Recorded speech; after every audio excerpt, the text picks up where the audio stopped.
উত্থানের মধ্য দিয়ে শুরু হয়েছে ঢাকা স্টক এক্সচেঞ্জ ডিএসসি লেনদেন। সোমবার দিনের শুরুতে প্রথম 30 মিনিটে প্রধান সূচক ডিএসইএক্স বেড়েছে প্রায় 40 পয়েন্ট, লেনদেন ছাড়িয়েছে 300 কোটি। বান্ডেল থাকলে প্রতি সেনমানিতে টাকা বাঁচবে।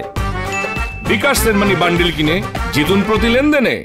বেলা 11টা পর্যন্ত প্রধান সূচক ডিএসইএক্স 46.58 পয়েন্ট বেড়ে অবস্থান করে 4940 পয়েন্টে।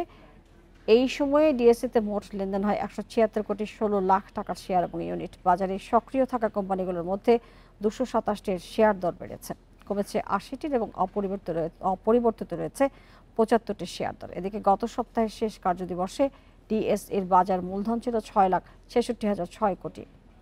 সপ্তাহের ব্যবধানে বাজার মূলধন বেড়েছে 4,500 কোটি টাকার বেশি।